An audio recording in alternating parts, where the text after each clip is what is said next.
Look at me, I'm luminous. Welcome back to the Frequenaut pod. This is episode 9 with Justin Leslie. If you're enjoying this content, if you're enjoying what we're doing at Frequenaut, what I'm doing at Frequenaut, it's a one-man band. Hence why there hasn't been an episode that's come out in maybe like a month, 5 weeks. Life gets in the way, you know what I mean? But if you're liking it, if you're enjoying what I'm putting out there, please subscribe to the YouTube channel. I don't know what it does, to be fair. It says, people say like, subscribe, hit the bell. If you guys know what you're doing, do that. But yeah. Anyway, on to the episode. Enjoy. All right, Justin Leslie, welcome to the Frequenaut podcast. Thanks very much for being here. Thanks for having me on, Harley. Appreciate it. Well, can't wait to dive in. I haven't been on a podcast in probably a few weeks, so Oh, really?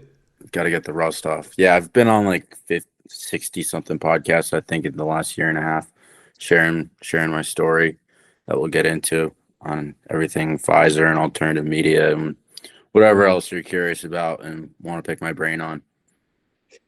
Yeah. I mean, you've done more podcasts than I have. This is number 9 for me, I think. So we'll be blowing rust off together. Don't worry about it. We were just chatting about how Australia's Christmas still revolves around snow, and it's very clearly an extension of the American culture. And that's one of the critiques I think I get from the Australian audience, Australian people, when I'm interviewing Americans surrounding this particular topic, which is, Pfizer vaccines, etc., etc. One person said to me, "Oh, and a source from America. Oh, that's great." And I'm thinking, how different do you think Australia is? How different do you think an Australian virus would be as opposed to an American virus? Is it the accent that would be different? Why would you think that would be different? And that may be, I may be, missing some very key biological functions. But I'm looking forward to getting into your perspective on virology. Well, when you say virus, like Australian virus versus American virus, do you mean like, we could get right into it in the invisible enemy, basically? Yeah. Well, that was the thing, right? Like they're basically saying, well, one person in particular was saying, like you can't trust American data. It's essentially alluding to it's going to be different over here, right? And it was a critique on the fact that I had mentioned that Mark Gober had said that a virus has never been proven to exist, right?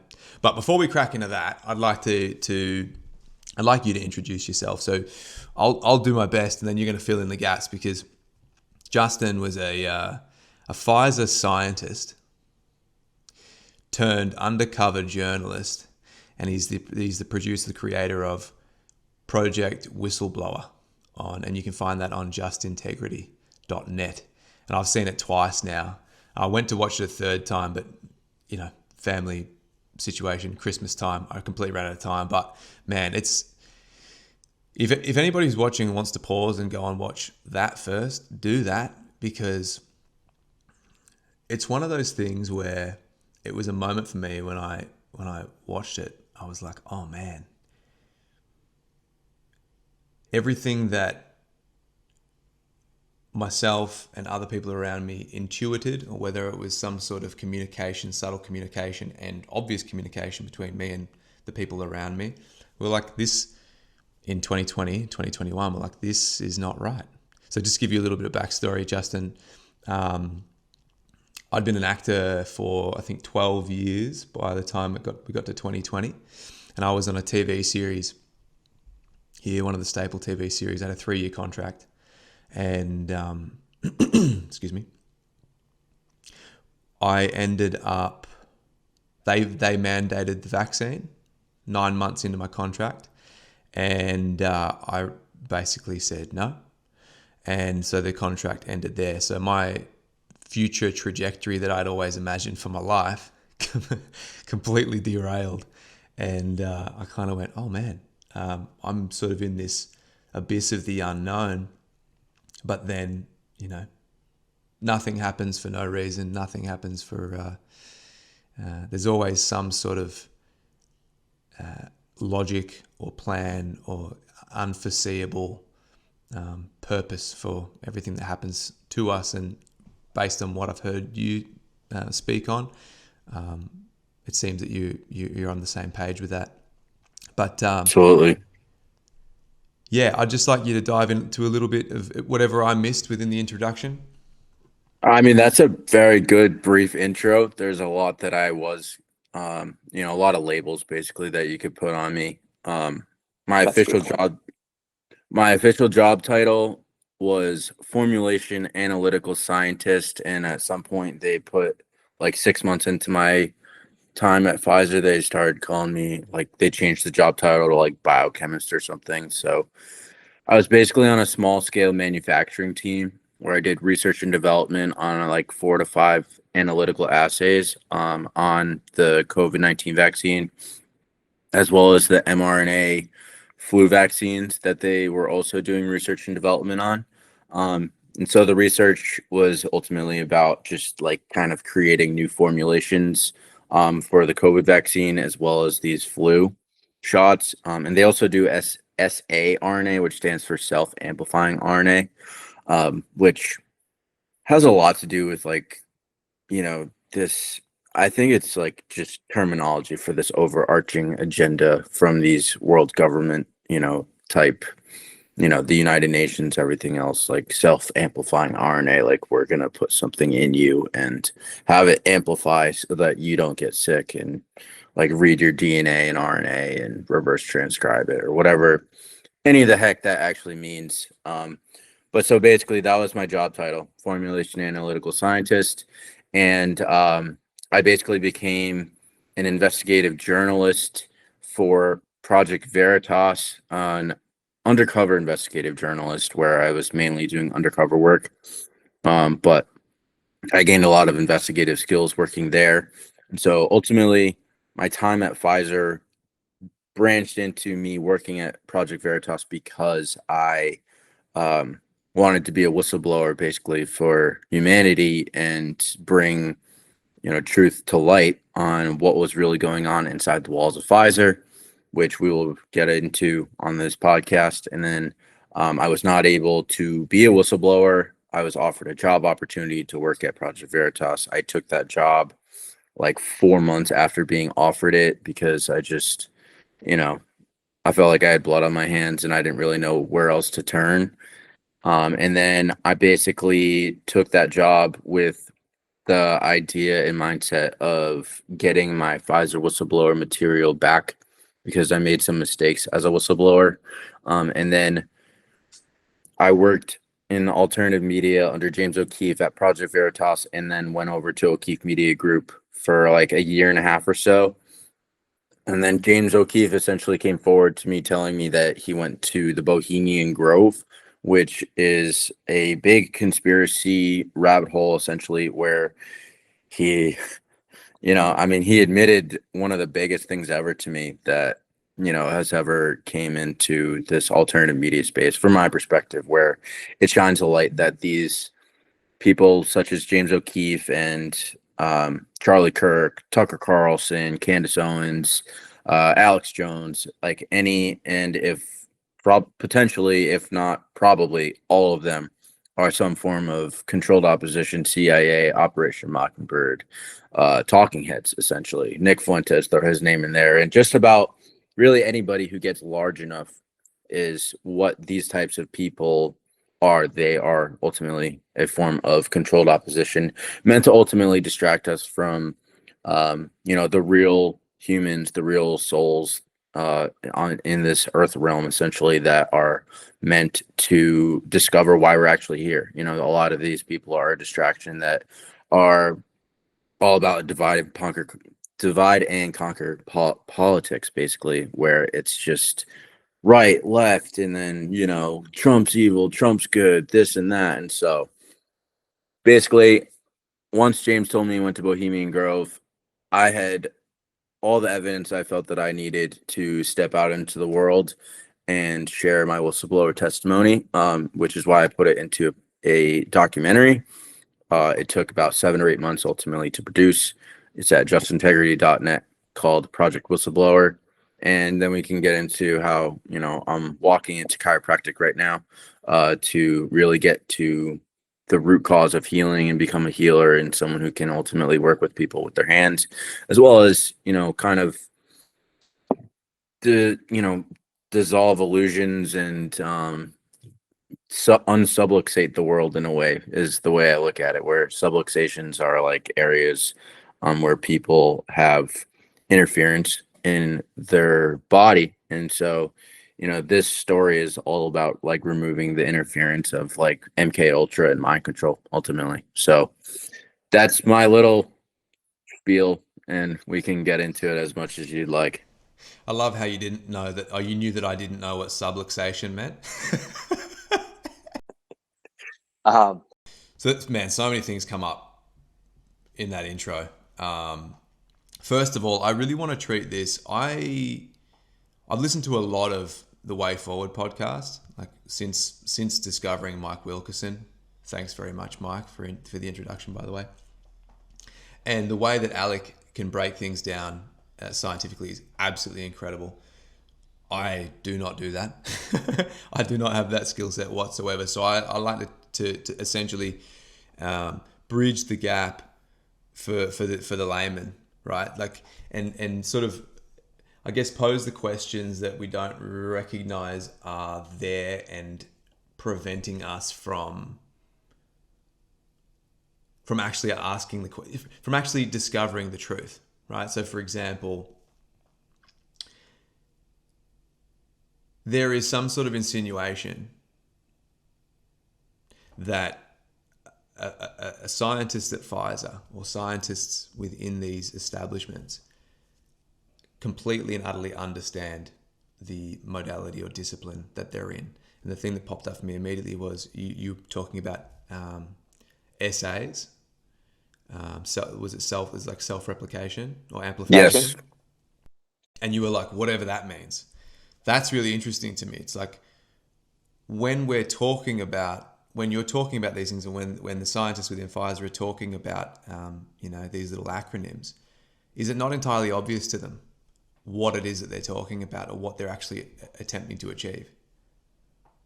Great question. And ultimately, from my perspective, what the pharmaceutical industry and like biomedical industry as a whole has done a great job at is compartmentalizing the industry as a whole, and basically turning people into mini robots where they kind of just do these scientific experiments outside the human body based off of protocols that they're fed with whatever chemical and reagents you're told to do.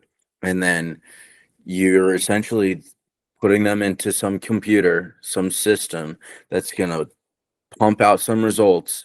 And if you don't like it, you just do it again. And then you get the results that you're looking for, and, rinse and repeat essentially. And so with what I was doing, what I had to do experiments with RNA integrity, this fluorescence assay that I had to do that was called ribogreen essentially, and then like appearance testing, pH testing, and things of that nature. And with my comment basically saying like whatever that means, my philosophy towards what science and modern science itself has grown into is that it's essentially all based on assumptions, and it's all backed on, something that really can't actually be proven. I was listening to a Facebook Live from Daniel Roitas, who also interviewed with Alec in the past. And Daniel, he's an author and a researcher and very much a critical thinker. And I've learned a lot from what he's put out.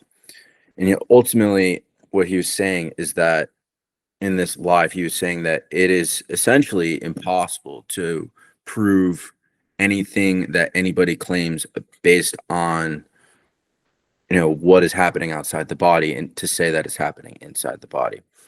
For example, if you're going to pull out, take blood from somebody and then claim that there's XYZ hormones or XYZ, XYZ, like there's red blood cells and white blood cells in that blood. How do you know that there's white blood cells in there? Was what he was claiming, is like, I think that there are white blood cells based off of what I've been told, but can I actually prove that? You can't, because you can't go inside the human body and like actually look at it the way that you're claiming certain things.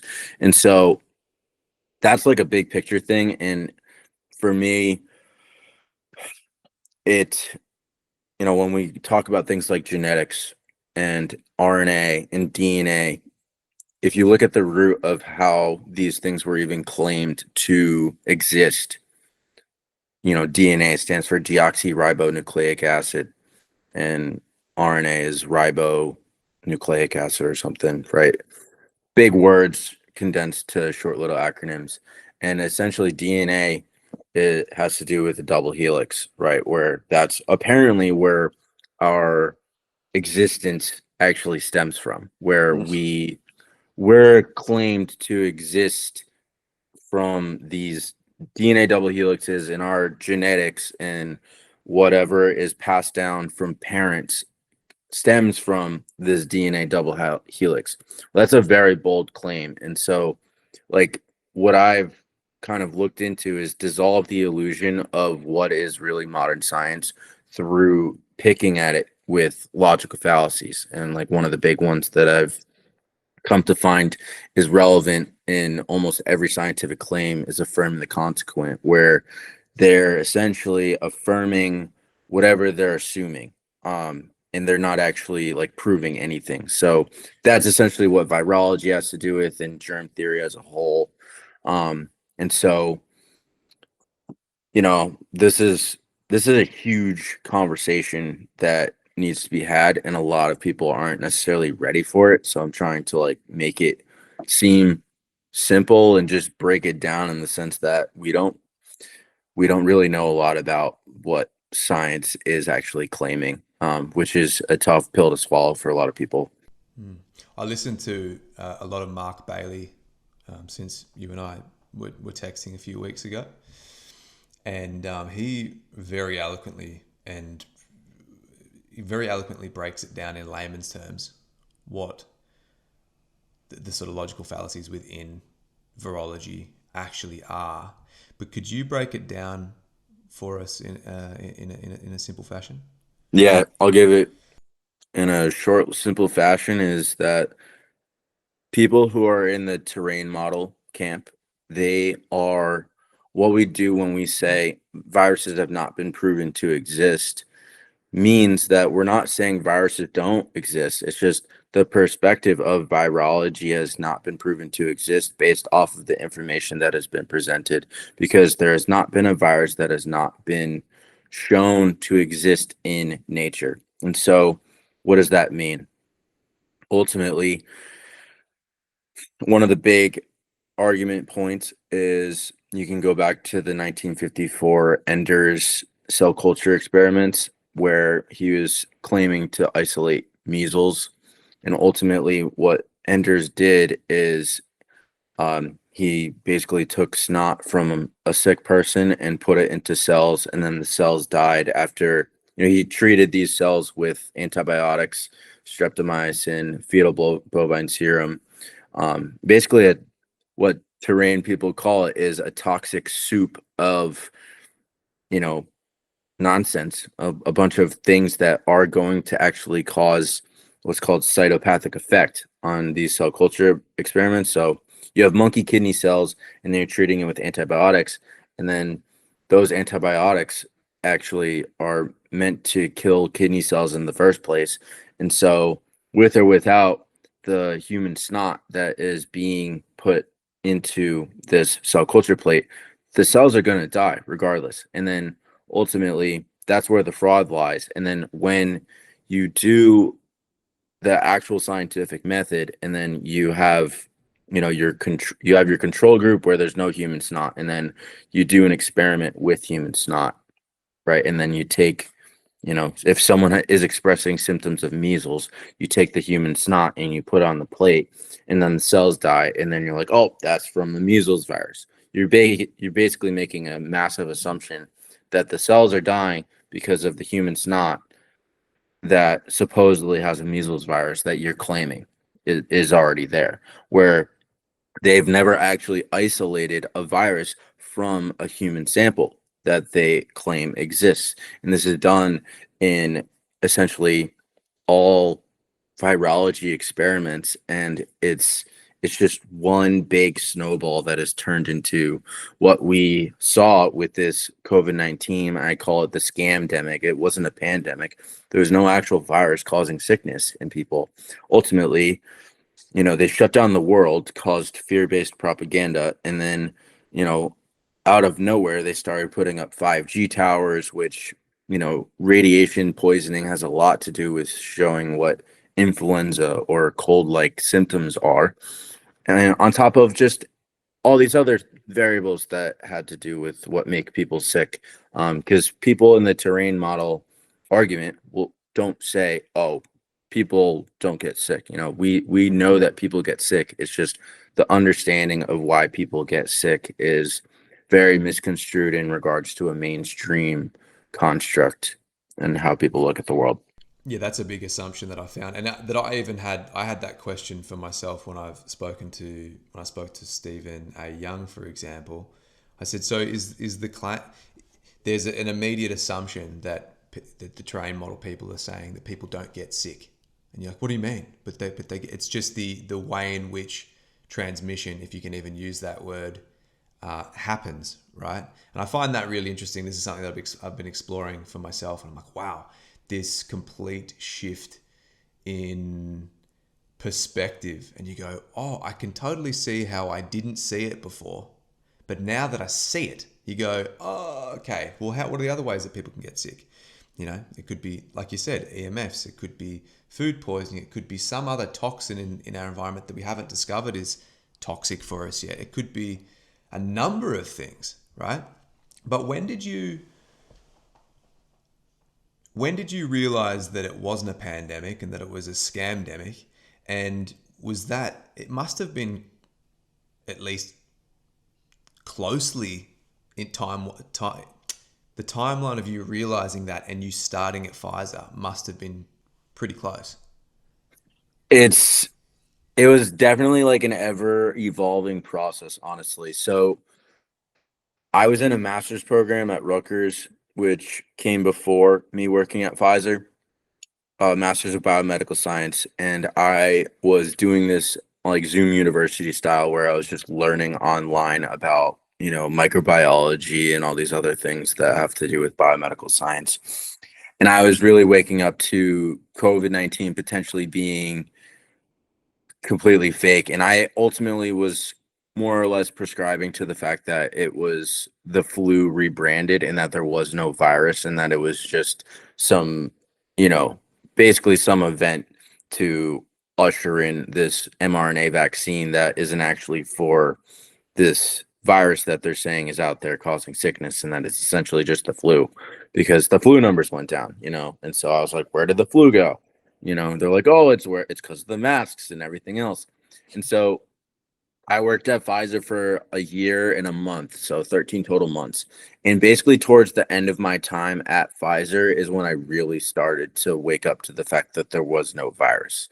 Um, I don't know like the pinpoint of like what day it was or whatever else, but there was a phone call that I had with a close friend of mine who he's not like out there publicly. He's a close friend who gets things, and he told me that there is no virus, Justin. He's like, it's not the flu rebranded, bro. It's literally just all fake. And then was just started looking into it more, and I started to realize he was right. And that's where I really started to get into Alex Zek and the way forward and what he was saying, and to all the people in the no virus movement that are out there speaking out against these um, you know bold claims of this virus is making you sick, and now we have to inject you with this needle, and you don't know what this experimental drug's going to do with you, so the burden of proof is on the people making the claim, ultimately, is what I woke up to. And when I realized that that's true, and that our whole education system is ultimately backed on that claim, I started to really wake up to the massive fraud that we are walking through right now. There's a beautiful synchronicity that plays in favor of whoever is at the top of this particular system. And it is that at that time, the claim was made that there was a virus that was running rampant throughout the world. And simultaneously, people happened to be getting really sick. Like, I was one of those people, and this is the question that I've got. I go, okay, I'm totally open to discovering what else it may be, but I don't typically get ill. But I got hit with the maddest sickness for, let's say, it was 5 days of torture and then 5 days of progressively recovering. And so when you are given a model of transmission, or a model of the way that the world works, the way that sickness works, the way that viruses work, it was seamless for me. Like, yeah, I must have caught this thing and now I'm sick. So what's your explanation? How do you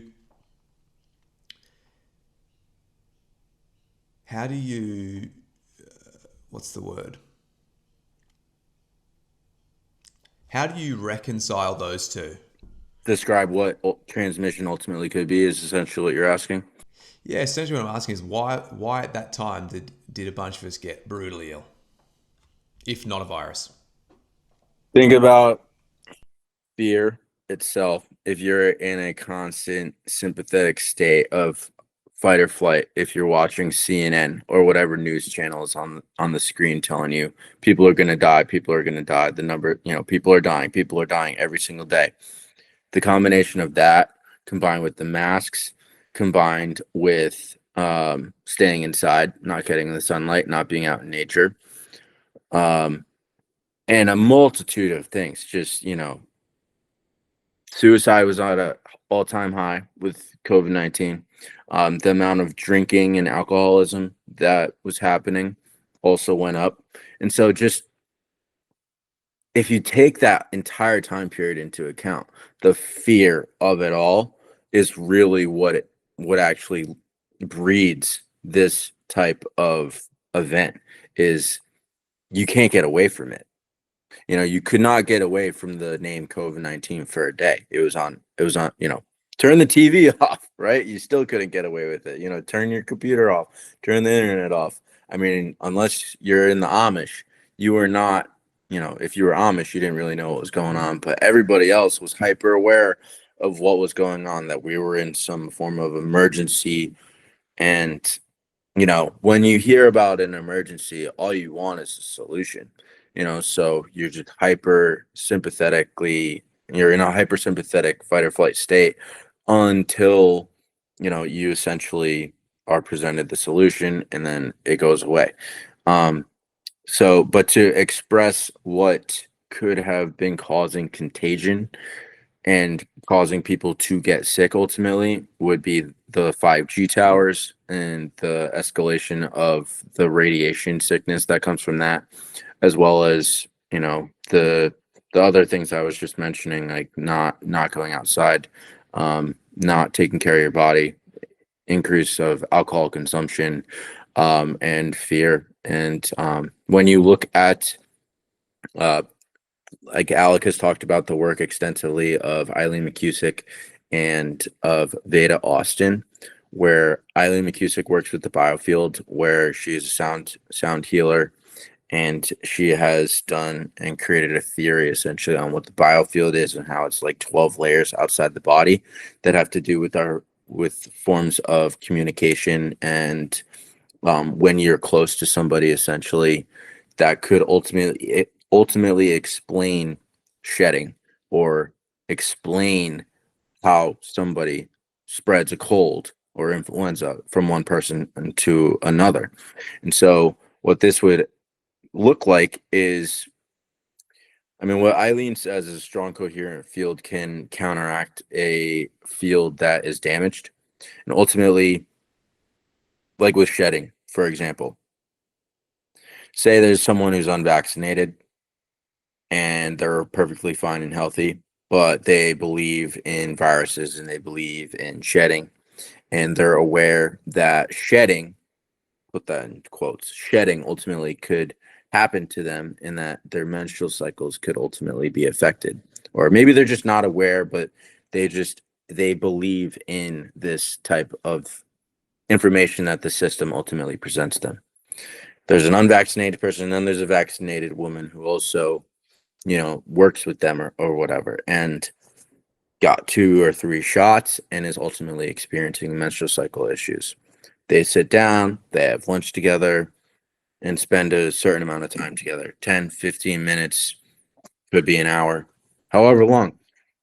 The biofields are the layers of invisible layers that we don't actually see interacting.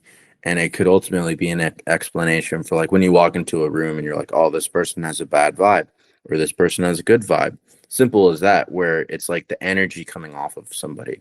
And ultimately, if your field is not coherent enough, it could be impacted from someone who was vaccinated, and then boom, the menstrual cycles sync up. And then the person who was unvaccinated, it experiences shedding and a weird menstrual cycle.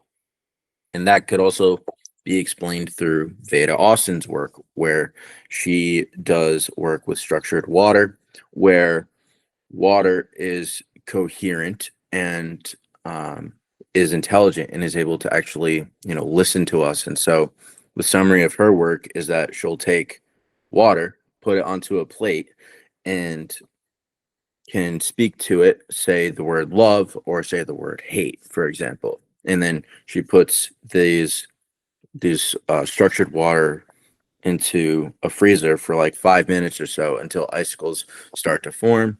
And then when you say love to the water, things like a heart or something beautiful shows up the on the water. Actually, there's some design or some form of frequency that you can see is about love and about light. Where if you say the word hate, it's like a negative frequency, it's grayer. And so totally recommend looking into Veda Austin's work. She's from New Zealand, I believe. And her It's an extension of Emoto's work, right? Yes, yes. And Gerald Pollack, who is a professor from out of Washington State, I believe. But so ultimately, what Veda also did is an experiment with eggs, essentially, where there is one egg that had like antibiotics and everything, and was injected with poison, and the hen that it came from was not healthy. It was eating like corn that was genetically modified. And then there were 11 other eggs that were healthy, grass-fed chickens, and or whatever terminology you want to use to describe a healthy chicken. And then you surround that egg with the 11 eggs, and like when they were separated, the egg that was injected with poison essentially was not coherent and looked really bad, and the other 11 eggs looked great. And then when you repeat the experiment but put that egg surrounded by the other 11 eggs, the egg that was injected with poison and was not healthy ultimately, was able to assimilate with the other eggs. And so it's definitely an explanation for something in regards to what contagion and transmission ultimately could be.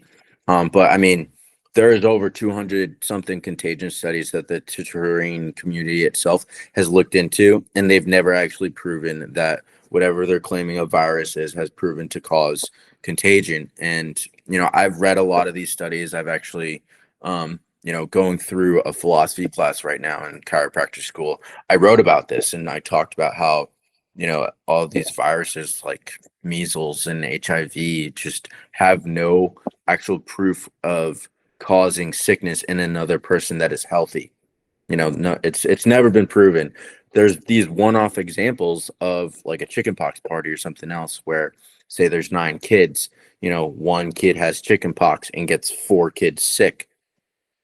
That's cool. What about the other 5 kids that didn't get sick? That's not proof of contagion. That is proof that those kids are going through some form of detoxification, essentially.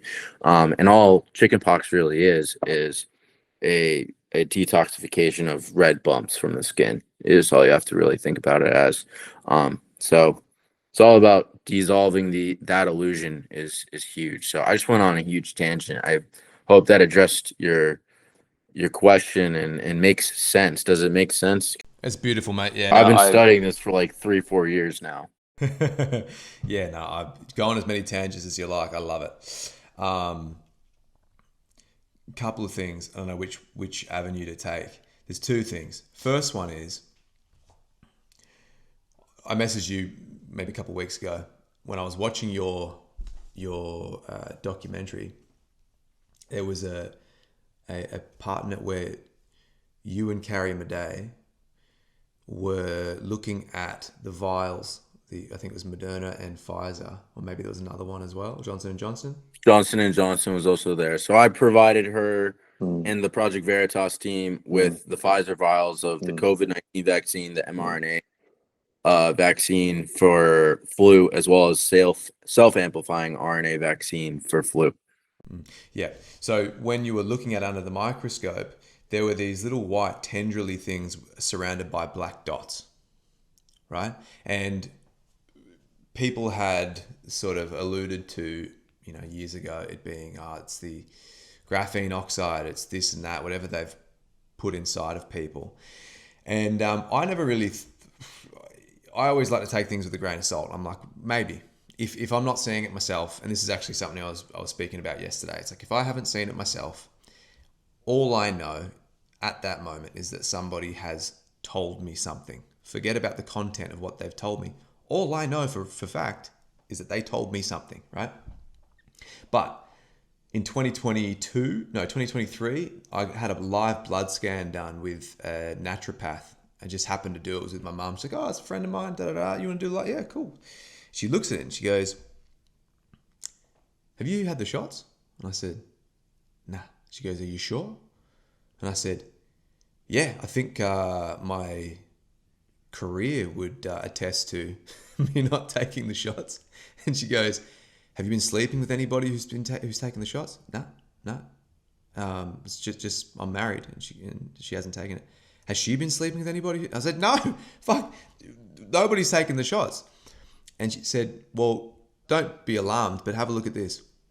And she said, before 2020 or 2021, we had never seen this. And what I saw in my blood was exactly what popped up in on those, I don't know what you call them, under the microscope. And do you think that could have, when you were describing the lady who works with water and frequency, do you think that could be basically just the water structuring in a particular way, causing some kind of, I don't know, some kind of effect within the body purely due to the field?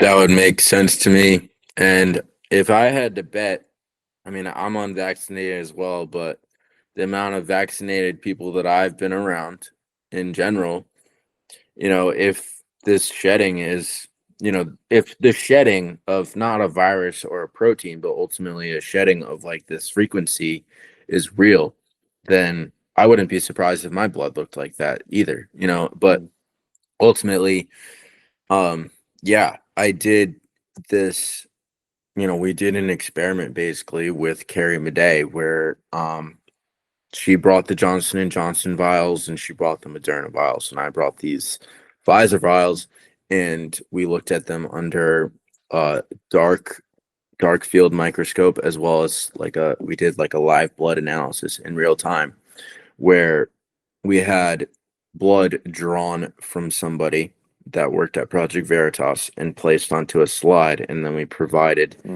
that slide with the each vaccine, and there was like a coagulation that ultimately happened within 20 seconds of being exposed with the vaccine material.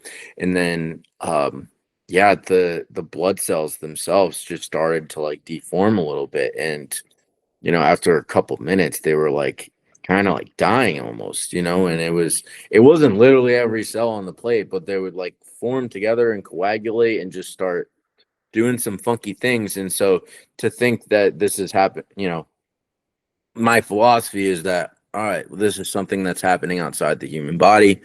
It's not necessarily something that is happening inside the human body, but big but this is a technology that has never been used on the world before, and we don't really know what we don't know. What I can say is that this was essentially a toxic poison bomb from my perspective on that was thrown at the world. And ultimately it's hard to necessarily pinpoint what is going on, other than it was a massive poisoning. And um, from my perspective, the whole thing with the graphene oxide stuff is entirely plausible in regards to a drug formulation system, essentially, that has to do with like the Internet of Bodies, as well as this.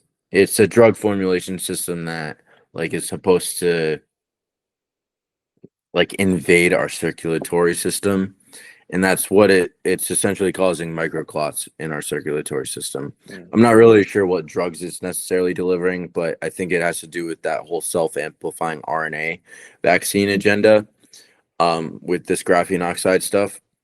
And so, it's a big rabbit hole, and we don't have the answers to it, unfortunately. There's people out there that have claimed that it's 100% graphene oxide, and then there's people out there who have done the experiments and say, like the Biggleson brothers say that it's ultimately salt crystals and that there's no self-assembling anything that's happening. And I feel like it's probably something in the middle where um, I know for a fact that these vaccines were not safe or effective because there's no virus, and therefore there is some form of an agenda with the vaccine. And to see an uptick in, athletes collapsing essentially, and to see the rabbit holes of embalmers essentially pulling out thick micro clots that are like this, 3 feet long out of people's legs or out of their necks. There's something going on where this vaccine was ultimately attacking the circulatory system, the blood vessels, whether it's the veins and or arteries. I'm not really sure, but it has to do with attacking the lungs and the heart specifically in some way, shape, or form, to the point where it was impacting, people with having strokes and heart attacks, and impacting them neurologically as well. No, dude, and that's the crazy thing, right? I've found that a lot of people who didn't subscribe to looking at the vaccines and that whole agenda as an agenda, and actually looking at it, purely through the lens of the narrative that was offered. They don't supposedly. A lot of them that I've spoken to, like I didn't know anybody who had a stroke. I didn't know anybody who had a heart attack. I didn't know anybody who did. Man, but from my perspective, I saw strokes, heart attacks, Bell's palsy, myocarditis, like multiple people with strokes. Guillain Barre. Guillain-Barré. What's Guillain-Barré? Just quickly. It's when the bottom part of your leg, your lower extremities essentially are like paralyzed, and or you just can't really walk for a certain period of time. It's not necessarily permanent, but I had a friend who had Guillain-Barré from the vaccine. So Yeah, they're it's mental. It's mental. But this takes us full circle back to where I imagined we'd start, and that's Project Whistleblower. What exactly were you blowing the whistle on?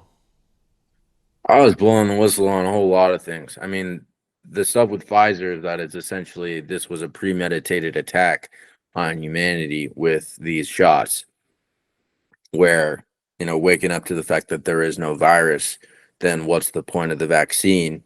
And to see how that agenda played out over Operation Warp Speed, basically over a year to a year and a half, where they had this booster shot agenda, and they just kept moving the goalposts. It was basically a genocidal agenda with these vaccines. And so I was blowing the whistle on that, essentially, for crimes against humanity with Pfizer. And then I've also been a alternative media whistleblower, where I reached out to Project Veritas essentially to be a whistleblower. I reached out to them in late September of 2021 when I was working at Pfizer. And I don't know if I mentioned this. I was working at Pfizer from March of 2021 through April of 2022. So about 6 months in or so is when I reached out to Project Veritas, and they started to work with me. I reached out to them about once or twice actually prior to them officially working with me and like signing stuff and going undercover essentially as an operative for them.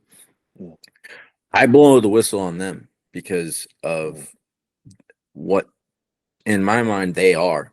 What Project Veritas is as an organization and a nonprofit is they're some form of basically an FBI counterintelligence front, or some form of counterintelligence, whether it's FBI, CIA, NSA, or some combination of all of them, as well as private military intelligence connected to Blackwater and Eric Prince. So there's Project Veritas, and then James O'Keefe was the CEO of that. So he ultimately had to be aware of what was going on. And so how am I getting to this conclusion? It has to do with many variables. One of the first ones that was very eye-opening was during my time as a whistleblower, when I did this Carrie Madej thing, right, that we already touched upon, where we did the microscope expose essentially. There was that, which was a big thing. And Carrie Madej essentially went on to Stu Peters' show. Stu Peters, he actually he had interviewed me. He didn't really know much about my story until I came on his show, and then I tell him all about it. I'm not gonna bash Stu right now, but ultimately we cannot trust anybody. I'll put that out there. But Stu could be legitimate, or he could totally not be. Who knows? But we'll leave it at that. But essentially, Carrie went on Stu Peters' show, and she started talking about Project Veritas, working with a Pfizer whistleblower. We did this stuff with these microscopes, and stay tuned, and that was in mid-October of 2021. And then that came out and went viral, got hundreds of thousands of views around the internet on multiple channels. I wasn't fully tapped into how many views it got, but on Stu Peters' Rumble channel, I think that video got like 600 something thousand views within a month or so. So there was definitely a certain audience that was aware of what was happening. And then this FBI raid happened like 2 weeks after she had went on his show, maybe even a little less than that. November 4th and November 6th is when James O'Keefe and Project Veritas journalists Spencer Meads and Eric Cochran were raided by the FBI. The latter two names were raided on November 4th, and then James was raided on November 6th of 2021. And so my big thing was, like, in real time, this was wild to be witnessing, considering what I was doing as an insider was probably unheard of. I was doing like a 3-month insider sting operation on Big Pharma. And so that's a lot of weight to be holding as a news organization. And so boom, the FBI raids them. Right. I'm pretty much scared out of my mind. But I'm also, I never like freaked out. I never freaked out. I was hyper aware of what was going on.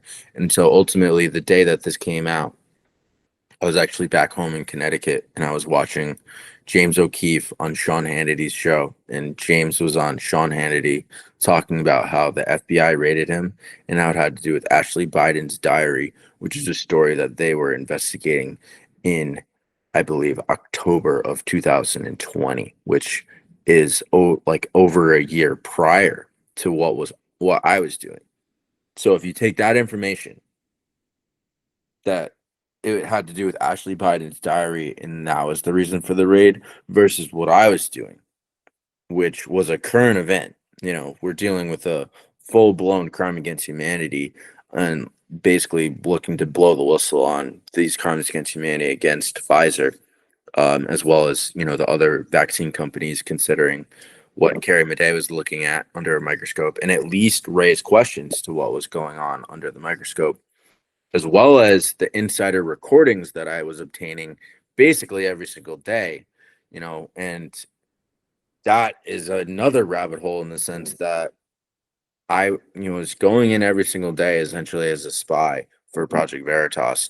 Um, and I was able to obtain some very powerful, open the eyes to many even so-called normies, where like my manager Conwell Gill was calling the entire thing a money game.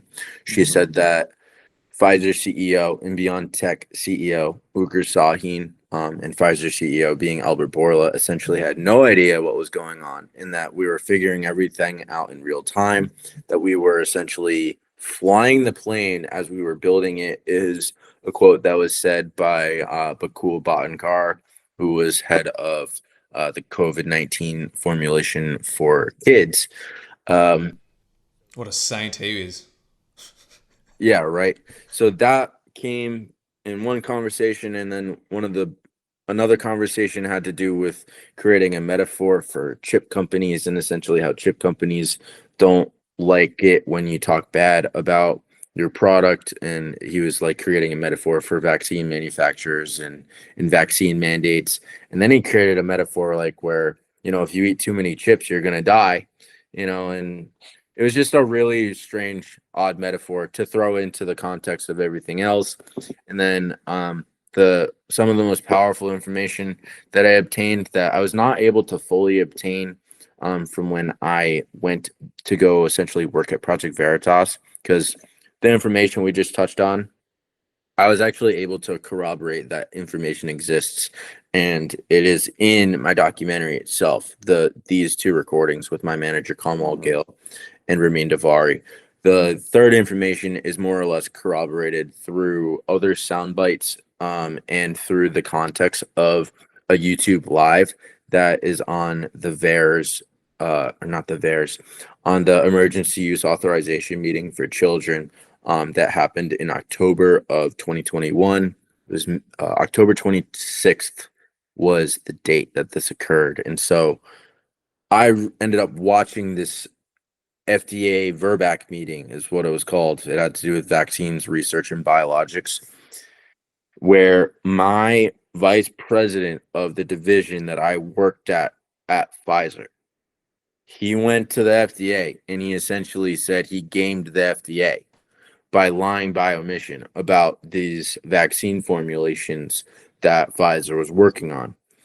And the context of that is essentially that in the formulation department, we were working on two different vaccines. We were working on one that was called PBS, or phosphate buffer saline, which is the final step in the formulation process, is this buffer system. And so the PBS formulation could only be stored at minus 80 degrees Celsius. And then there's the tris buffer, which could be stored at room temperature after it was thawed all the way from minus 80 degrees Celsius and able to be used. You could put it essentially in a walk-in refrigerator type, type thing that is common in pharmacies, right? CVS's and Rite Aids all over the world, they have these walk-in refrigerators. And so the FDA and Pfizer came together on a bioequivalence agreement, essentially, where they said, oh, you guys did the formulation testing and you did the clinical trial testing on this phosphate buffer saline formulation, whereas there's the tris buffer that is easier to use. Let's approve this one, even though you didn't actually do any clinical trial data on the other one, on this one. We'll just go based off of this clinical trial data and say that this is fine because we're in emergency. This can go into kids. Bing, bang, boom. 5 to 11-year-old vaccine emergency use authorization is approved. And so I took that away essentially from the meeting, and I went in and I talked to my boss, or my boss's boss's boss's boss, the vice president. He was like, a couple people basically removed from the CEO, and he is very knowledgeable about the situation.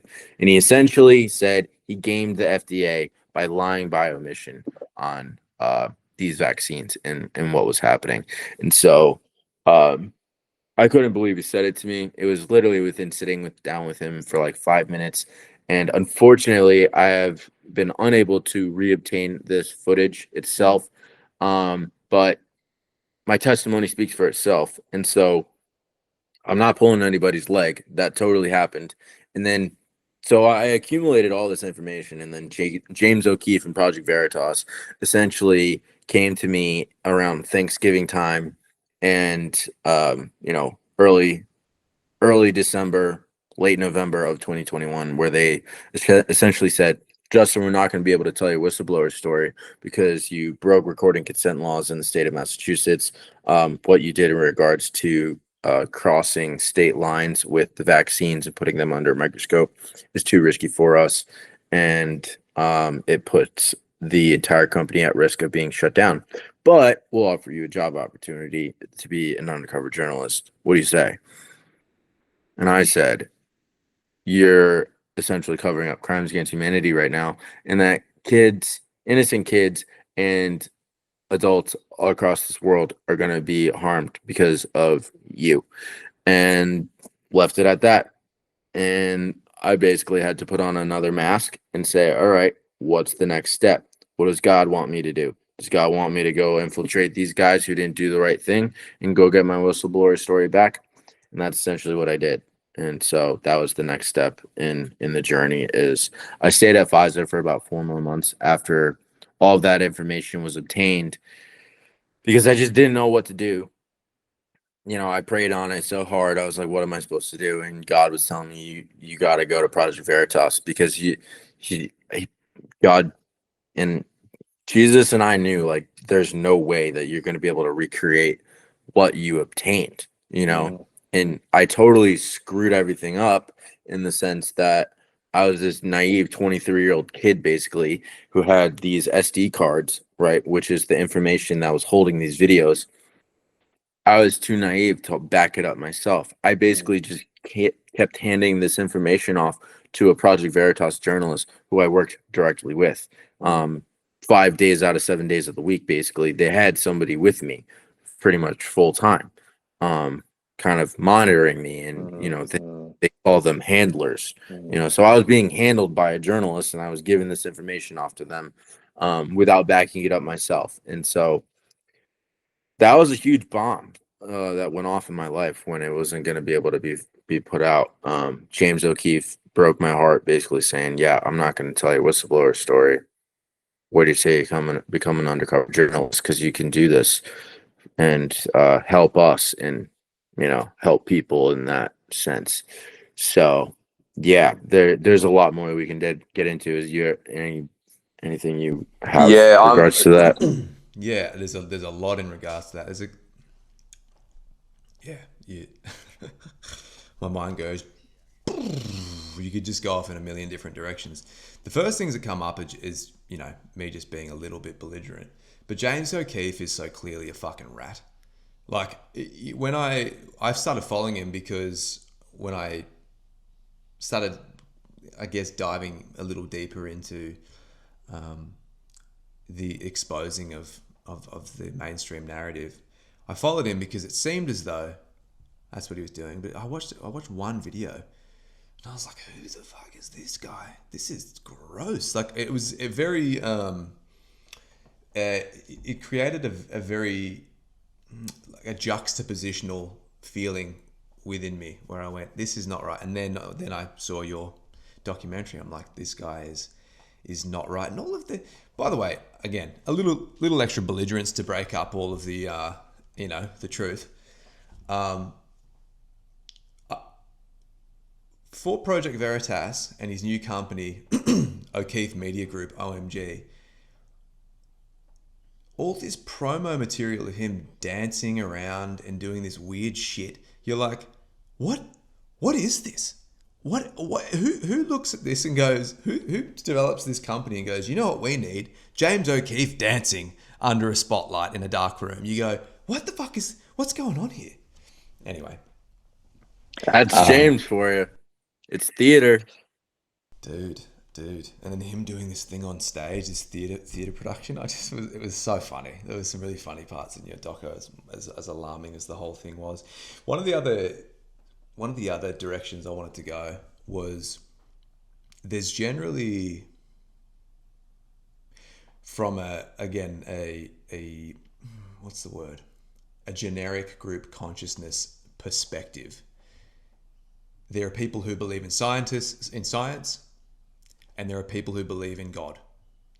How have you reconciled those two? Has God always been a large part of your being consciously, and how have you approached the reconciliation and the amalgamation of those two? Well, I've definitely reconciled over this journey that scientists essentially are like trying to play God, and that they're ultimately acting as they're omniscient and their claims are truth, even though they're all backed on theory. But they're presented as dogma essentially. And so during this journey, like God has always been with me.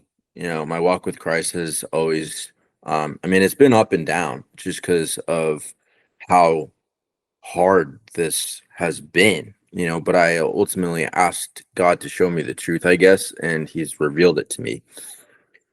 Um, I sort of didn't really I didn't know that science was dogma essentially when I was like going through my undergraduate career and like studying pharmacology and doing science experiments. I didn't realize it was dogma and that they were playing God. I just thought they were doing what was right. Honestly, I the reason I got into science itself was because I wanted to like I was basically diagnosed with this rare disorder called tuberous sclerosis complex when I was like 10 years old.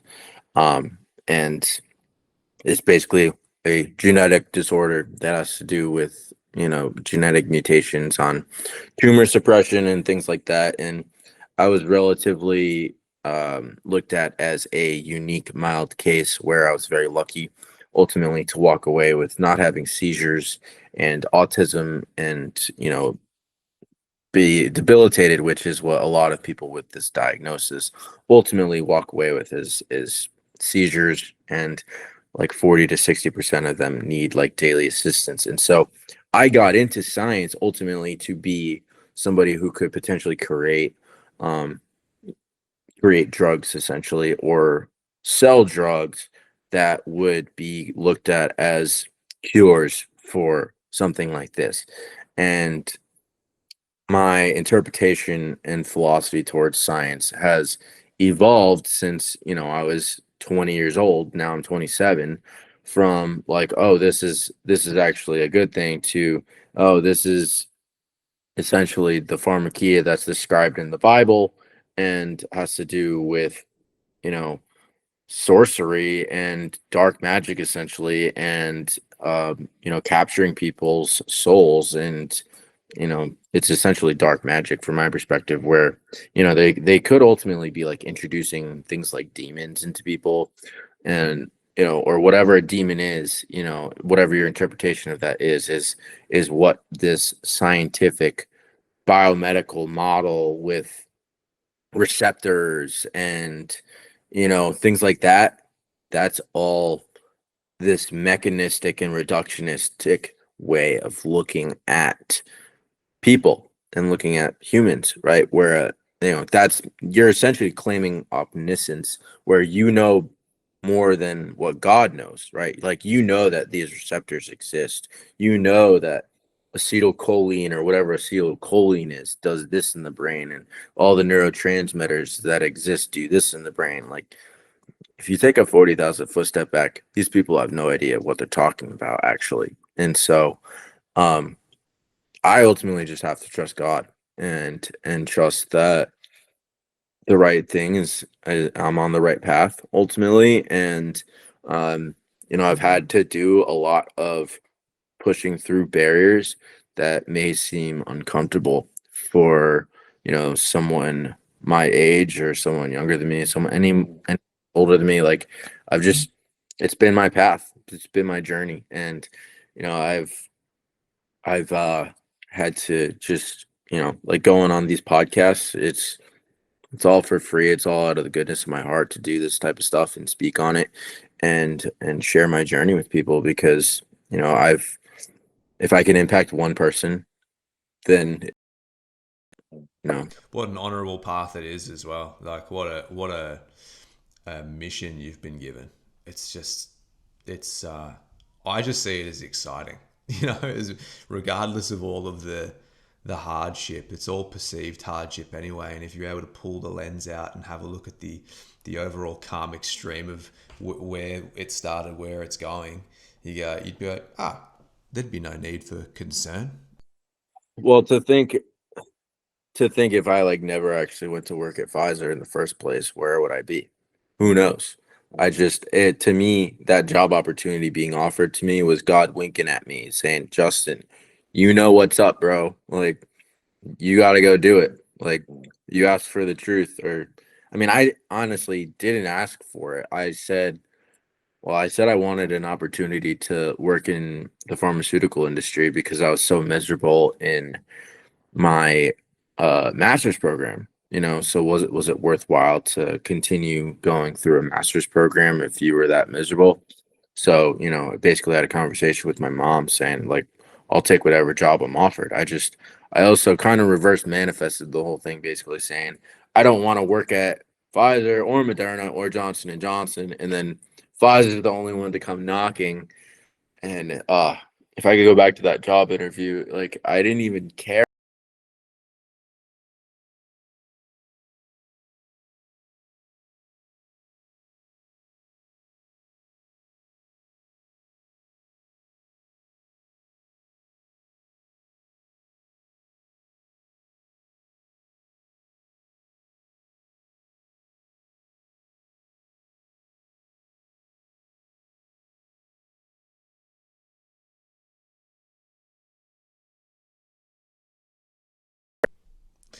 It probably just elevated your perceived value. Like, damn, what does he know that we don't? So Apparently, nothing. after yeah, apparently nothing. Exactly. They probably Um, all think I'm crazy. Probably, man. I was gonna say welcome to the club, but I feel like you're the president. When I had to rewatch your documentary in order to understand the timeline of when you started working for Project Veritas and when you, I guess, intercepted Jordan Tristan Walker. I was like, hang on a second. How did he not know who Justin was? But you also said that, well, there were just different branches of Pfizer, right? And so you ended up intercepting this Jordan Tristan Walker, going on an undercover date with him. And he basically admitted to you that Pfizer was attempting to mutate the virus itself in something called directed evolution. Now, before you touch on that, so many things pop up for me because I'm like, well, it doesn't sound to me, based on what you and I have just spoken about for the past hour, that he's meant to be in a high position, but he actually doesn't know what he's talking about at all, right? Because and that's fascinating for a bunch of reasons.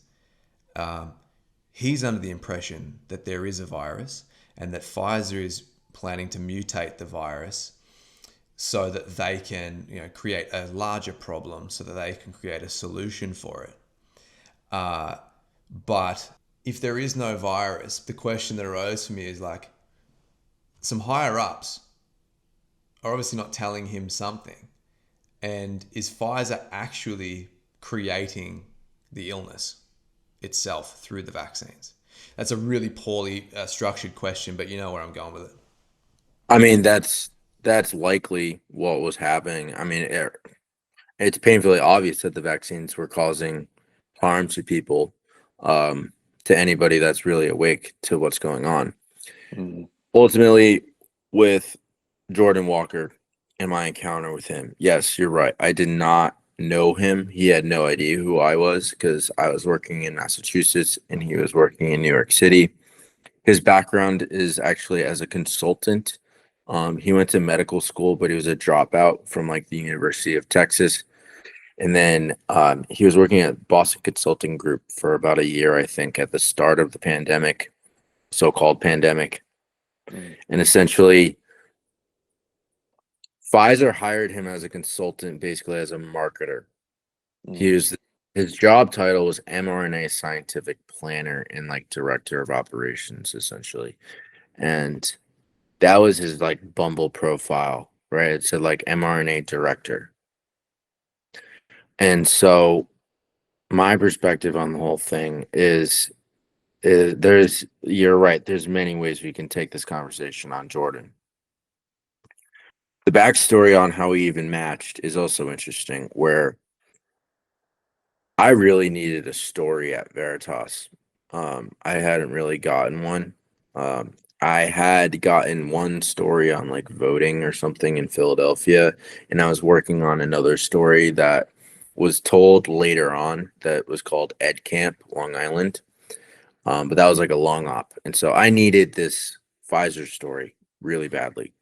And so my alias is on these gay dates, these gay meetings that I essentially was going on. And full transparency, I'm a straight guy, but I had to essentially learn how to go undercover and elicit information from gay men because of the sheer numbers game and the sheer job titles that were presented to me in regards to gay men versus straight women and their willingness even to go out on meetings, right? Because guys and women on dating apps nowadays, it's like you gotta shoot your shot and just pray. Whereas with gay guys, it's kind of easy actually to get. Shooting fish in a barrel.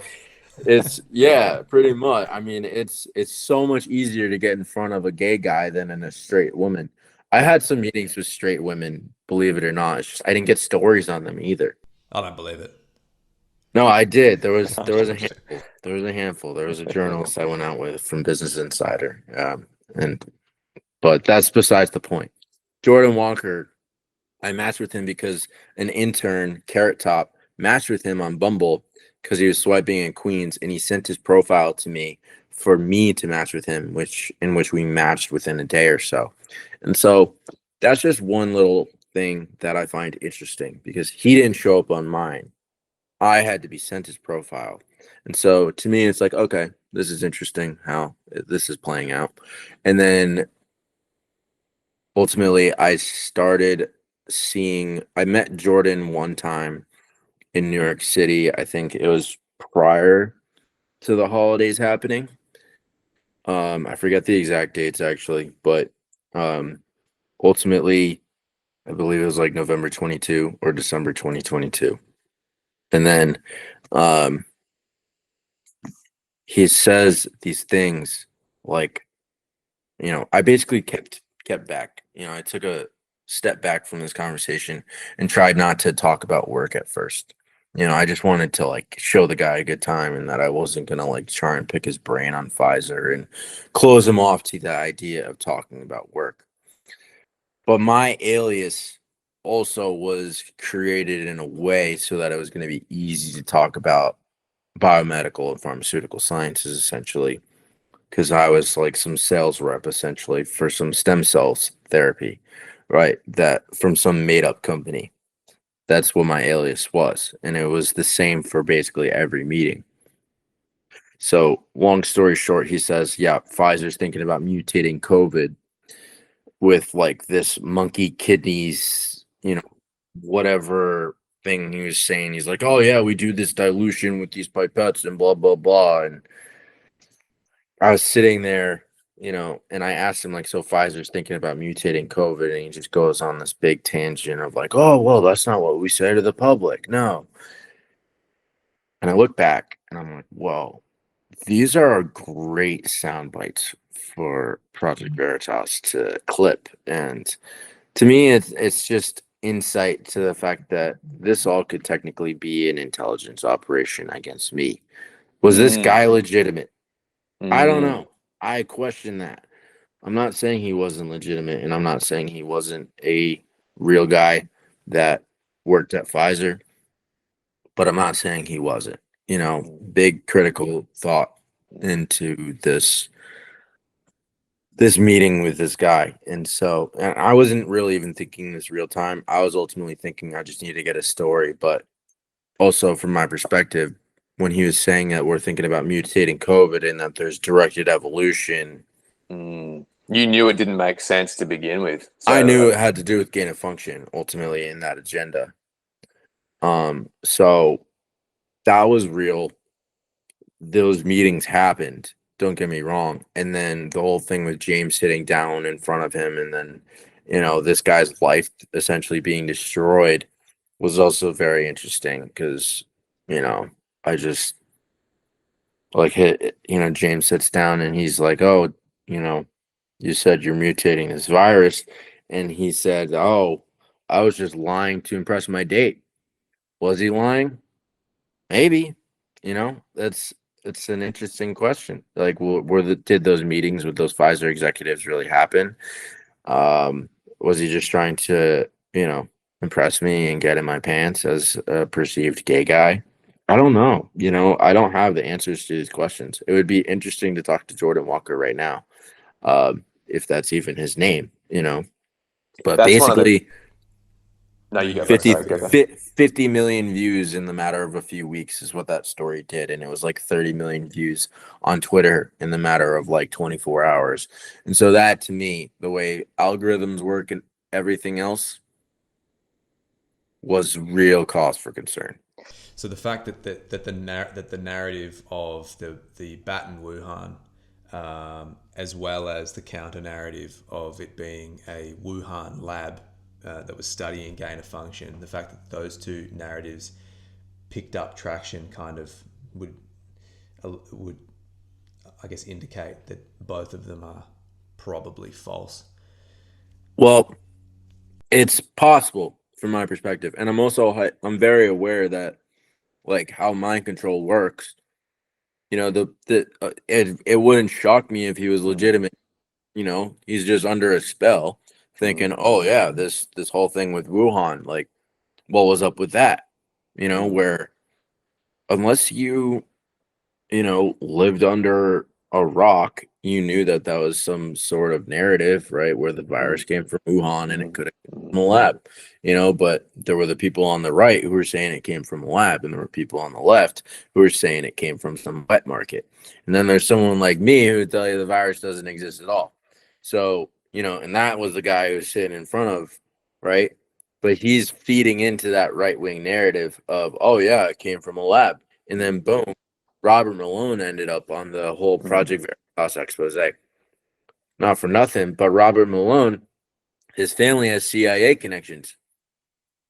What do you think? Like, it's so many layers to the story that I was involved in.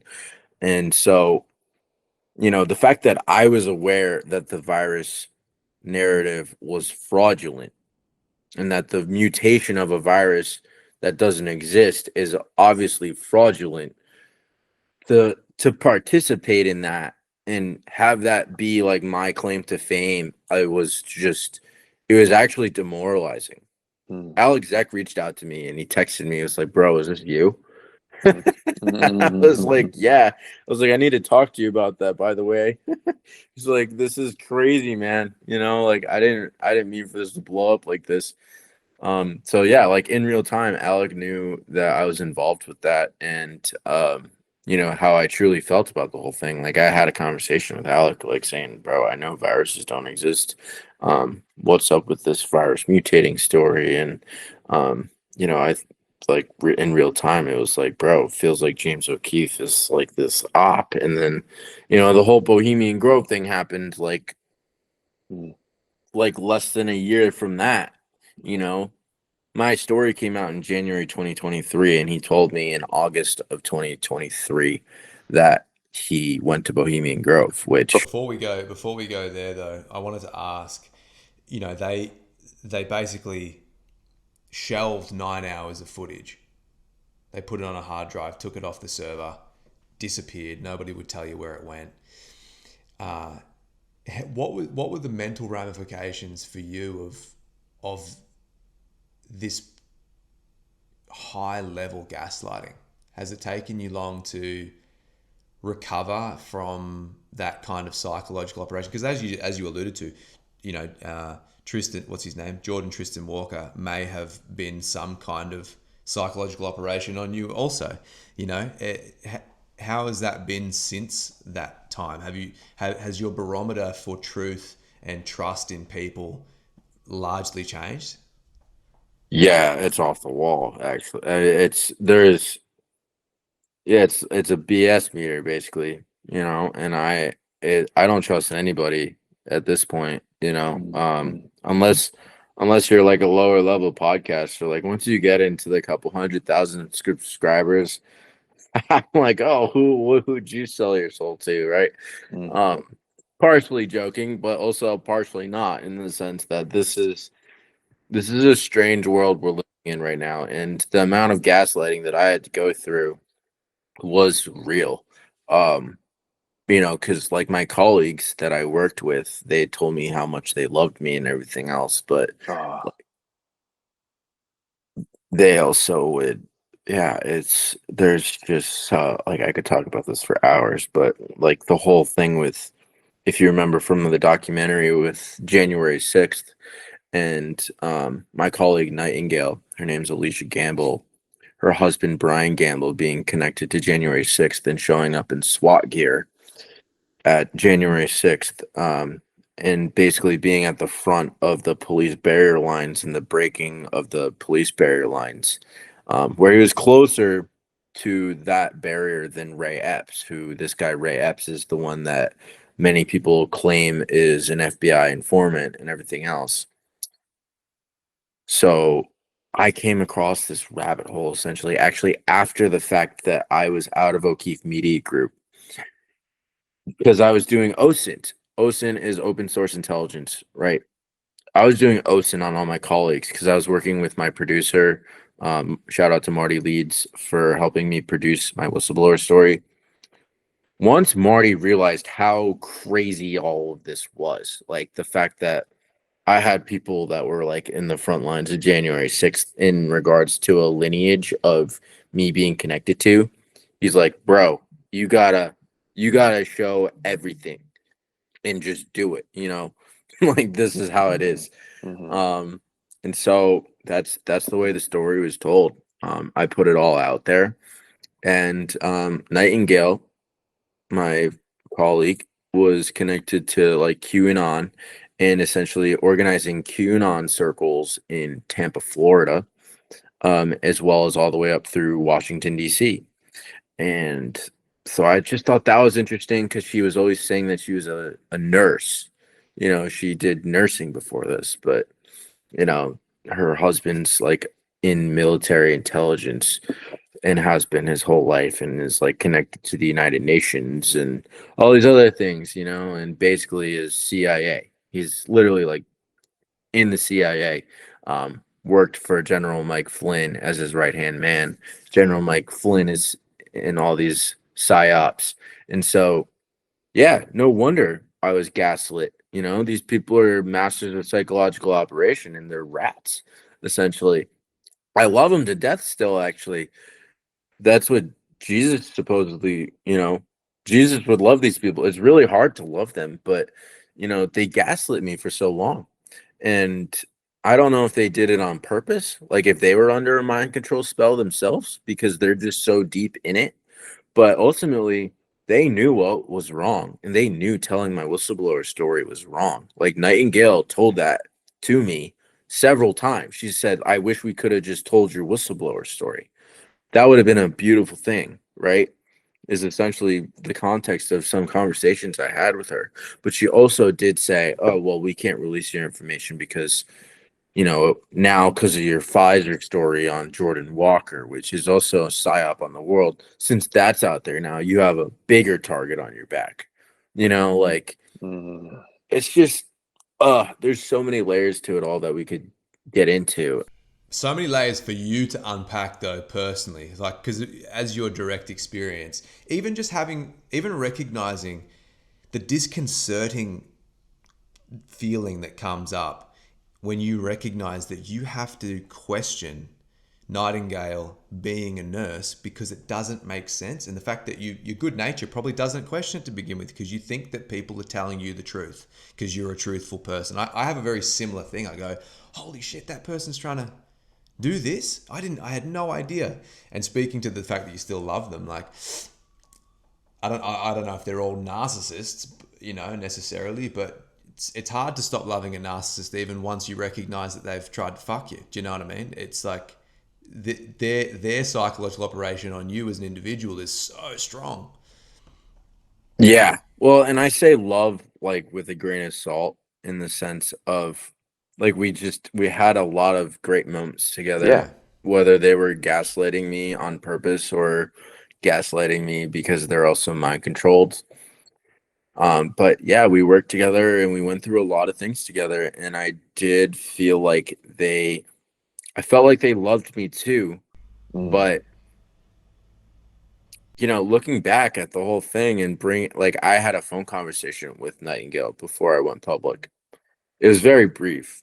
Once I brought up the fact that her husband was at January 6th in SWAT gear, she flipped the switch and was like, that's been debunked and blah, blah, blah. Like Ariel Proletario, who, is this guy on Twitter who basically has exposed her husband. Basically, I think ultimately these people, I feel like they exist to keep that right left paradigm in existence. They want you to choose a side. They want you to hate or love Trump. They want you to hate or love Biden. They'll hate or love the Democrats. Where the reality is we don't need to choose any side, and we can actually create our own freedom. We can create our own future. We can do what I think that's what Jesus would do today.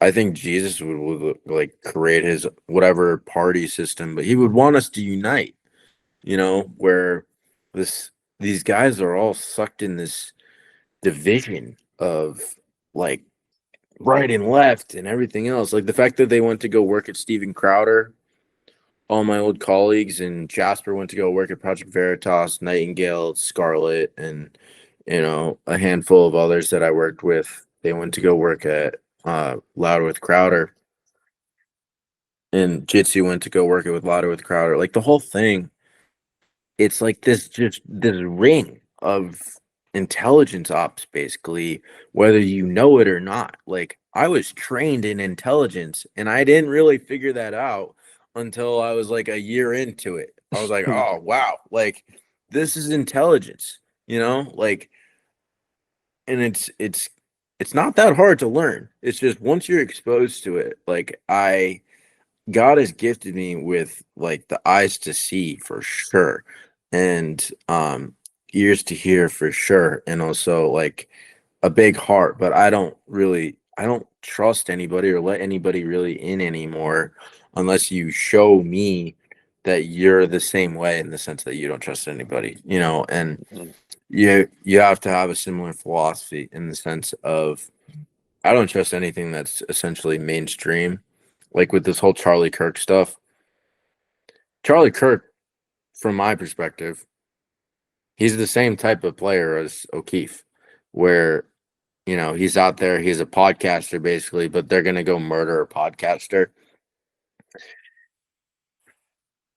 On a phone conversation I had with an old colleague of mine, he told me after I came public, the day I released my documentary in March of 2023, my old colleague called me and said Tucker Carlson and Charlie Kirk also went to Bohemian Grove, which to me was just another layer of like, all right, that's more confirmation that these guys are in a big club that we're not in, and that they're part of some sort of agenda that has to do with distracting us all. And essentially, it's got to do with these digital IDs. Likely it's got to do with massive surveillance. That's the real agenda of what 2030, the United Nations 2030 agenda is.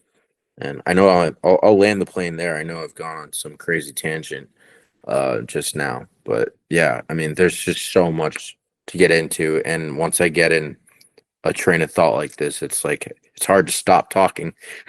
It's great, bro. This is a real conversation. That's what I love about it. To re-preface for the audience, Bohemian Grove, if they haven't heard of this particular group of individuals, could you break that down for us? And the thing that I love about your story, one of the many things that I love about your story is like there was always this theory that at the top of this whole pyramid is the secret society that is controlling the world and the narrative. And then this story, goes from innocent, biomedical student. Is that what you were? Like a science student into being into being a scientist at Pfizer, into then exposing the link between this whole global agenda. Well, it is a global agenda, isn't it? And secret societies. It was just like, man, it's the whole package. This story, it's unfucking believable. But so Bohemian Grove, please break that down for people, and then how did you find out that this is the thing, because I know the answer to this question, but how did you find out that James O'Keefe was invited? And my question is, the person that passed you over the tag that goes, look, this James O'Keefe is going to Bohemian Grove. Was he not in the whole thing as well? Was he not a handler? Why did he do that? I made that hard for you, but go for it. Bohemian Grove is a rabbit hole. If you've never heard of it by now, then you're probably not in much of conspiracy circles, which is probably healthy. Yeah. But Bohemian Grove, to me, from my perspective, it's like the lower levels of what they call the Illuminati. It's the foot soldiers of the Illuminati, and it's likely connected to basically the CIA, the NSA, the FBI, government intelligence essentially as a whole, military intelligence, as well as private intelligence, and then a larger group that's outside the government as well, connected to like high ranking CEOs, a lot of people that nobody has ever actually heard of, but just people with a lot of money, as well as people in like the music and movie industries, entertainment. And what goes on there is one big secret. The Bohemian Grove, I believe, was originated in like the early 1900s. I believe it was the Republican Party that purchased this piece of land in Northern California, about 2 or 3 hours north of San Francisco, in Monte Rio, California. And essentially, there's just a big, grand conspiracy theory about this place that is essentially these people run the world in a way, that they're a part of the secret society that has to do with being foot soldiers of controlling the world, and has essentially links to like MK Ultra and the mind control operations that we see on the world. And so the Manhattan Project has to do with the Bohemian Grove and apparently being planned there. And like from my perspective, all of that is all in the realm of possibilities, because like James going there, and I'll get into how I found out he went there, but this is off the top of my head, where after I found out James went, and then there was the Maui fires that happened in Hawaii. That was a crazy event, right? And ultimately, to see how James was reacting to the Maui fires, to me, seems like he went to Bohemian Grove, and then boom, the Maui fires happened, and James was given instructions essentially to go to Maui a week or so after these fires happened, to go talk to police officers and people in the government, essentially just talking about how the fires were a land grab of some sorts. Well, how is that a psyop? How is that an operation meant to deflect? Well, because in the right wing media and the conspiracy circles, outside of it being a land grab, which it clearly was by celebrities as well as the government, is the directed energy weapons that were being potentially used, which have to do with lasers and essentially the destruction of the vehicles and the land as a whole, and how anything that was blue wasn't destroyed. Those were questions that James O'Keefe did not ask the government at all. He was just talking about land grabs, and it was pretty much all surface level stuff. So to me, it's like, all right, what's going on? Like why won't he go deeper? Why won't he go deeper into virology? Why won't he go deeper into things like directed energy weapons? It's because he's meant to make it so that he's questioning to the, this level. This is mainstream. Here's this level. And then the truth is down here. So you're supposed to be here and you're. Yeah, yeah. It's making it seem like he's at ground zero telling you the absolute truth because look, it's alternative to the mainstream, but it's not the whole truth. Right. And so the whole thing back with Bohemian Grove is just tying it into this is the fact of the timing of it all.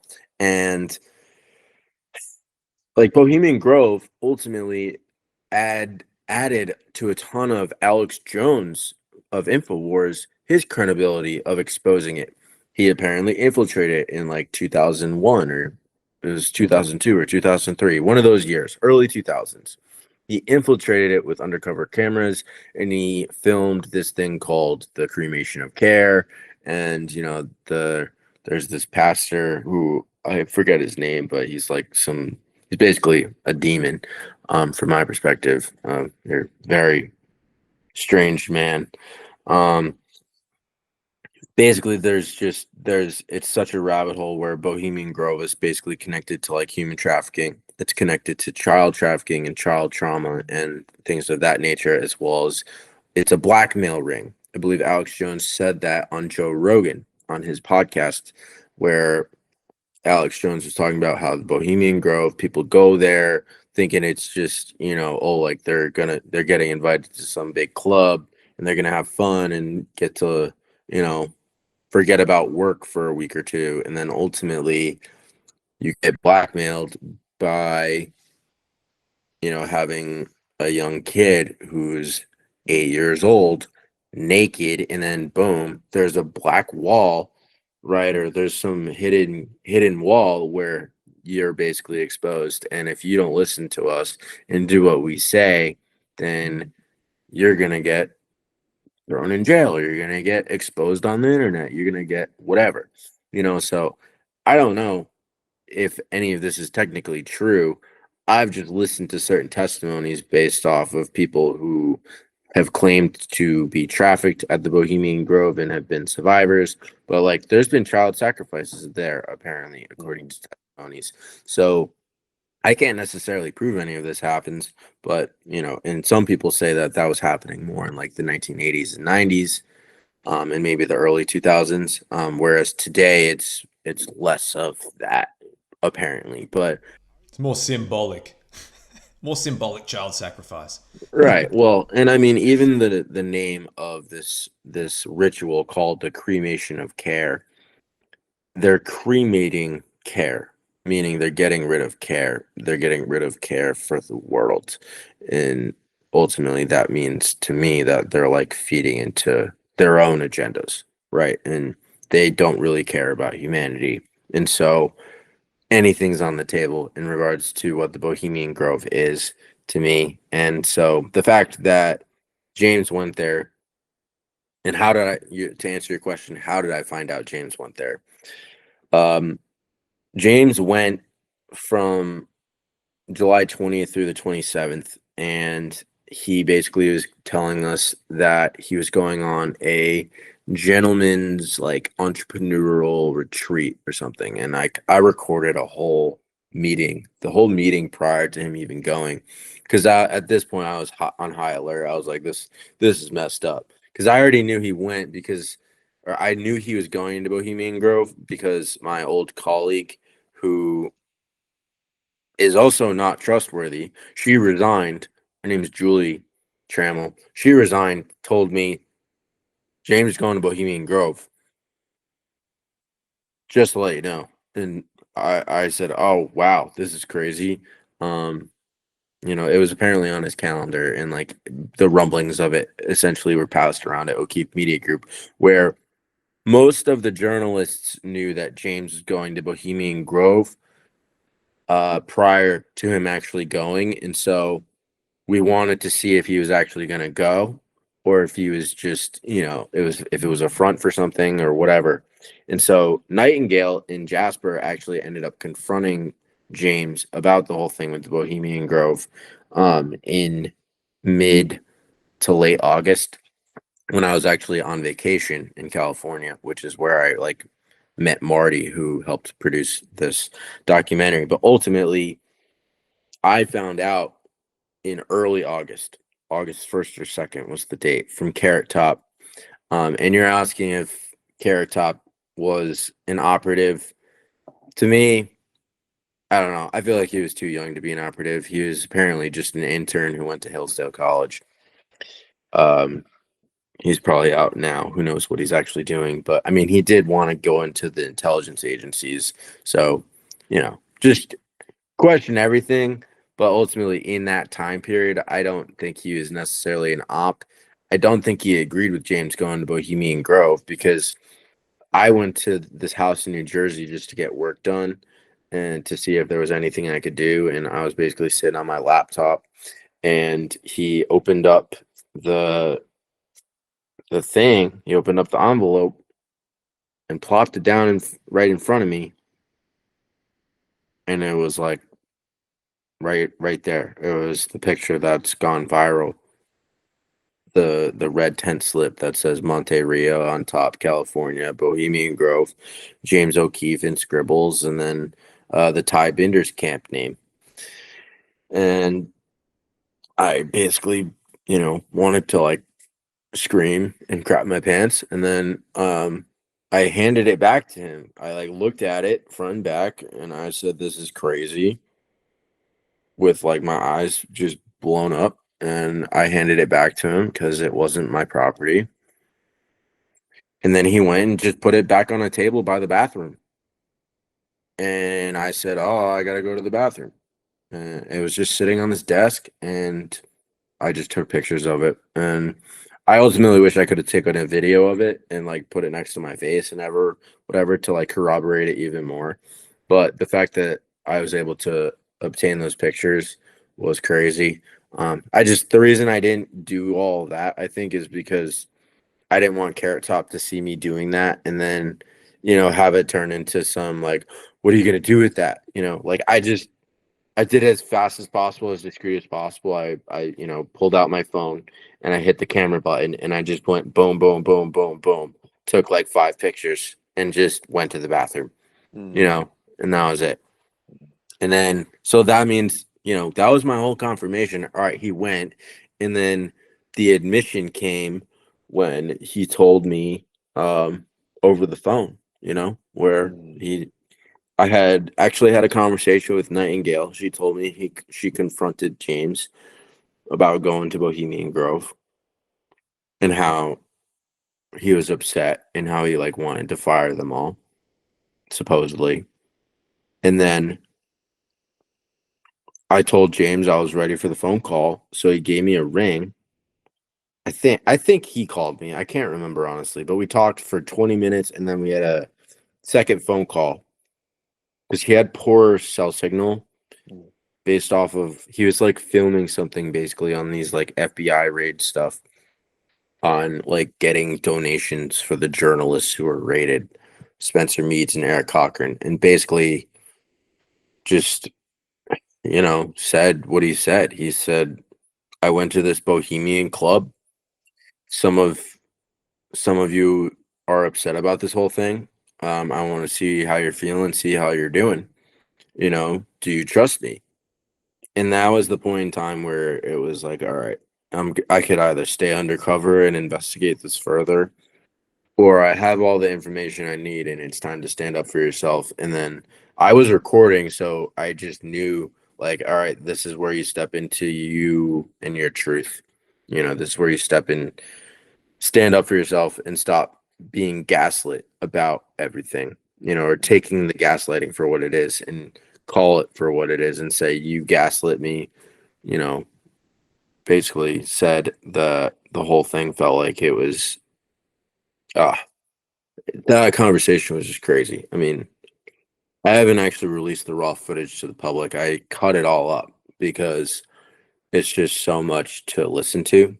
It's like 40 minutes. I'm sure people would actually listen to it too. It's Definitely. just, you know, it's something I've done, I guess, in the sense of keeping it to myself. But I mean, I could, who knows? Maybe one day. I thought about it actually last night. I was like, why haven't I done that yet? But I mean, the context of what's included in the documentary itself is, it's all there. The big juicy pieces of the conversation are all there. And, you know, it's basically me talking about God's law, do no harm, and how, being silenced as a whistleblower was a crime against humanity, and that I couldn't stand for it anymore. And the whole Bohemian Grove thing was a cherry on top to me, you know. Absolutely. Cherry on top for me too. Jeez, it was not. I was like, wow, it really circles into the whole thing. Who are some of the people that you look up to in the space of the truth around virology specifically? Well, Alex Zek was probably the podcaster who helped introduce the topic to me as a whole through his project called The End of COVID.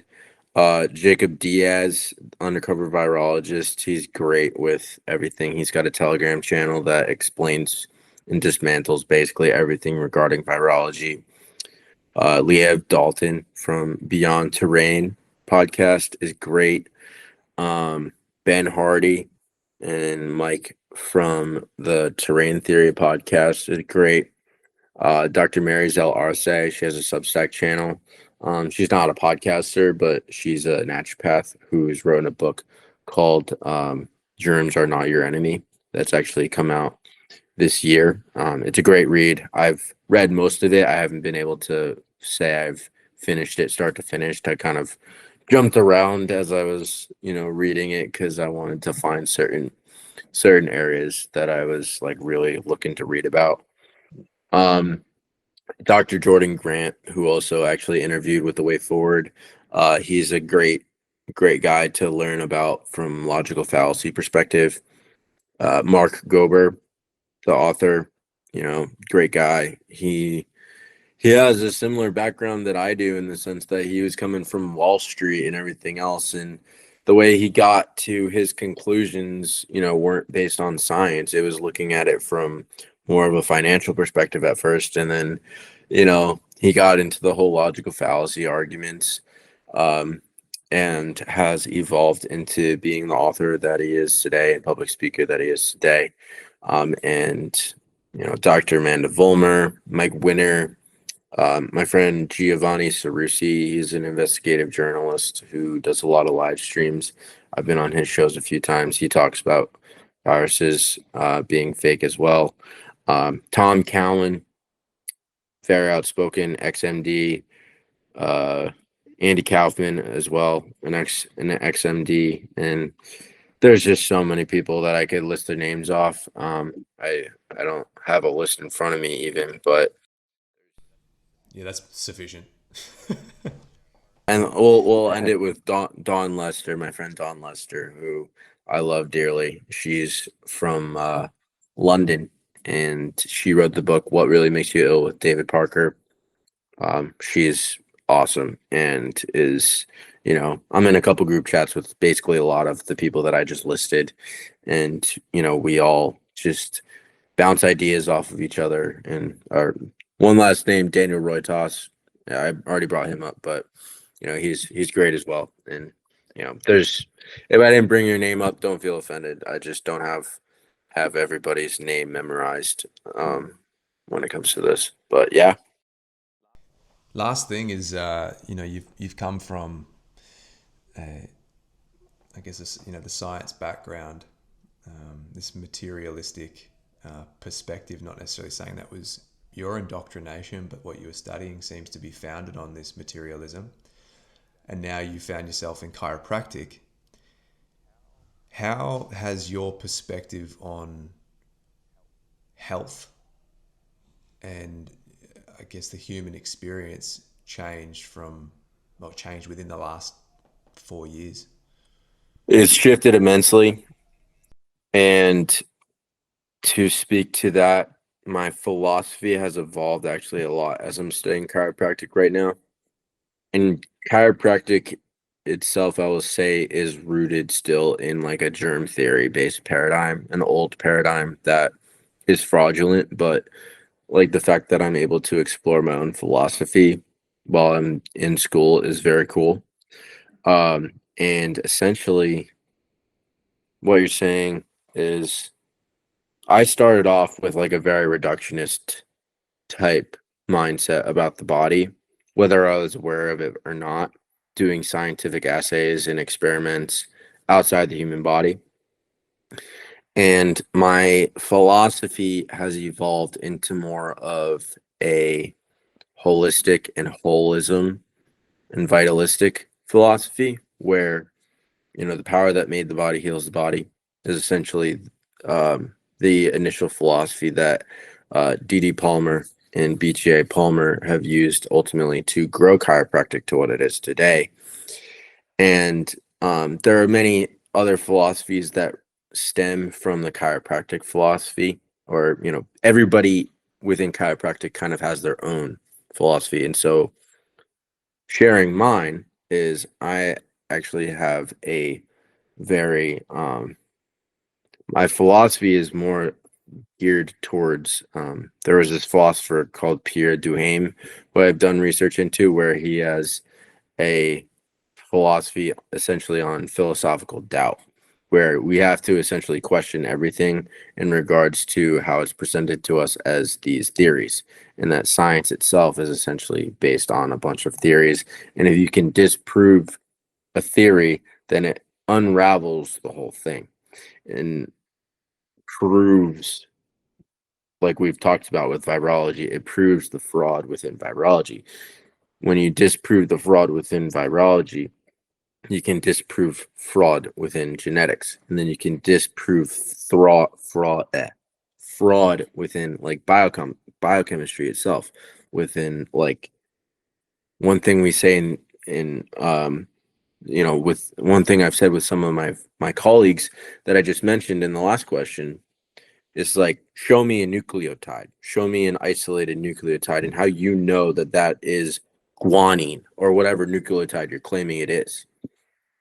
And the reality is that it actually can't be done. And so my philosophy has evolved into, I don't want to say like everything is fake, but it's turned into something similar in that sense that what we are presented is not actually truth.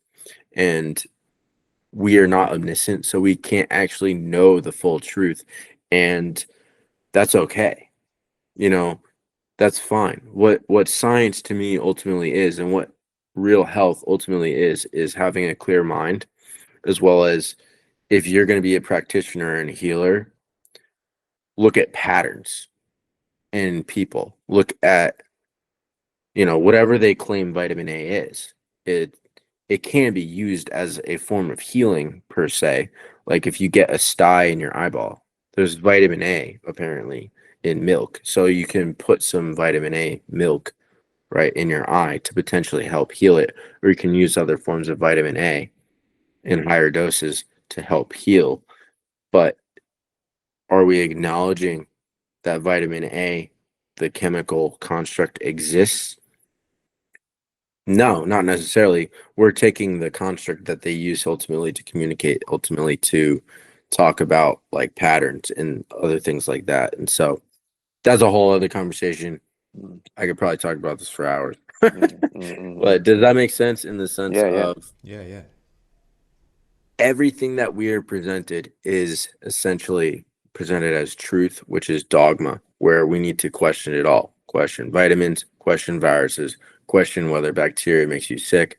Not saying bacteria doesn't exist like virology. People, viruses don't potentially exist. Not claiming fungi doesn't exist either. Not claiming parasites don't exist, but people in the terrain camp do claim that parasites don't actually make you sick and or cause cancer, and that they could actually be good for us.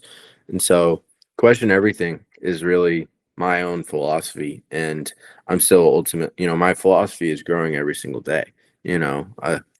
Last month I would have gave you probably a little different answer, but I've been growing and growing and growing my own philosophy, and it's definitely rooted in doubt, which to me is the only real way to actually be a scientist, is actually be doubtful about any claim and say, prove it.